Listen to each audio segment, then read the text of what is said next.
pabeigta jauna Staļina 4. piecgades celtne Rīgas maizes fabrika. Uz tās svinīgo atklāšanu ieradās padomju valdības, Latvijas komunistiskās bolševiku partijas centrālās komitejas un sabiedrisko organizāciju pārstāvji. Fabrika stājās mūsu rūpnīcu ierindā 3 mēnešus pirms termiņa.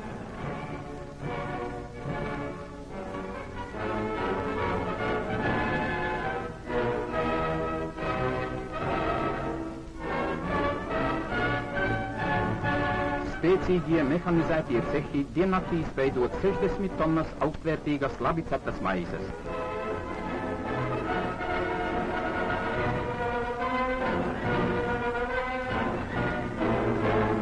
Fabrikas atklāšanas svinībās runāja padomju Latvijas augstākās padomes prezidija priekšsēdētājs akademiķis Kirchensteins.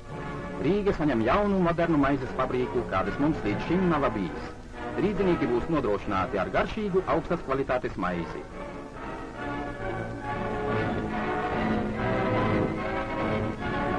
Latvijas komunistiskās bolševiku partijas centrālās komitejas sekretārs Biedrs Kaunbērziņš apsveica fabrikas cēlājus ar jauno darba uzvaru.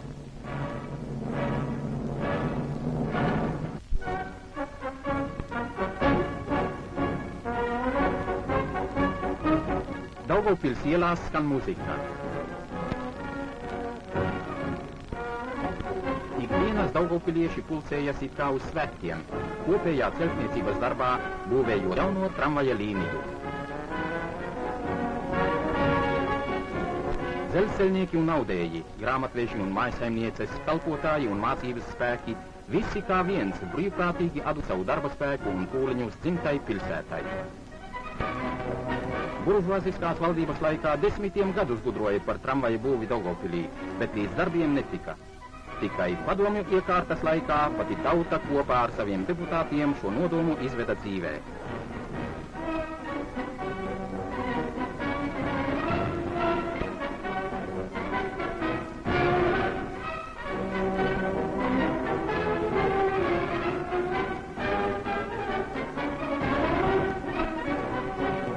Lielās oktobra socialistiskās revolūcijas 29. gada dienā Daugavpilī atskanējis pirmie tramvaja zvani.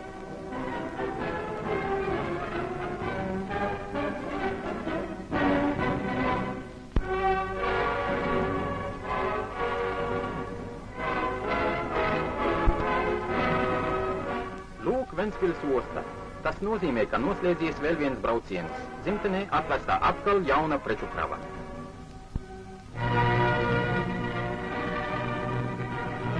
Kuģa Omsk kapteinis Andrejs Kaļiņikovs atvedis kravu no Štetīnes. Tā ir jūlija mēneša pēdējā krava.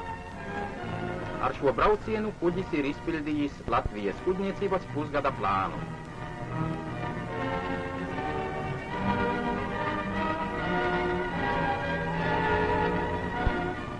Stundās kuģim jābūt izkrautam.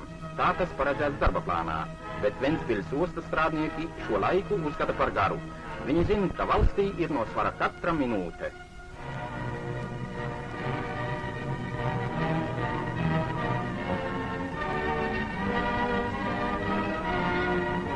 Krāvējs Ivans Fjodorovs,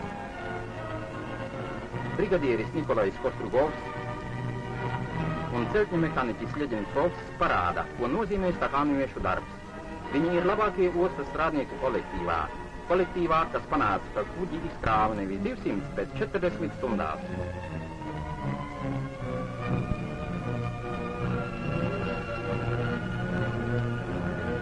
Dienā no Ventspils attiek vilcieni ar mašīnām un fabriku viekārtām mūsu dzimtenes rūpniecības uzņēmumiem.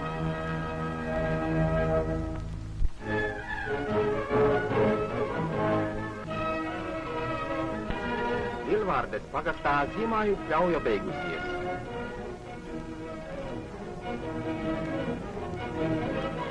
Bijušā ceļmalas progā novietojusies Lielvārdes lauksaimniecības kooperācijas sabiedrības saimniecība. Sabiedrības vadītāji priekšsēdētāja Eduārda Grīnfelda vadībā šodien apstiprina darba plānu savām 3 kuļmašīnām un 2 traktoriem, kuriem plānveidīgi jāveic kulšanas darbi sabiedrības locekļu un pārējās saimniecībās. Labi sagatavotās kuļmašīnas sāka savu apkārtbraucienu.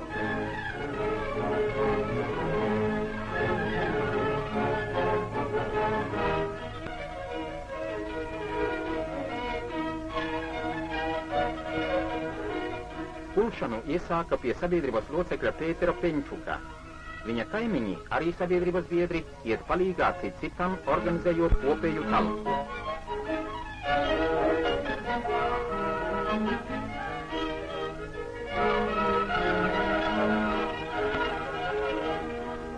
Raža šogad laba. Pēteris Peņčuks izpūla 120 pudu graudu no hektāra.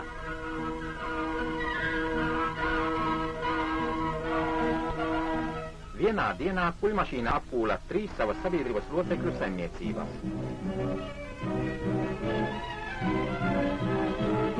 Pēc ražana darba taucinieki sēdās pie kopēja galda.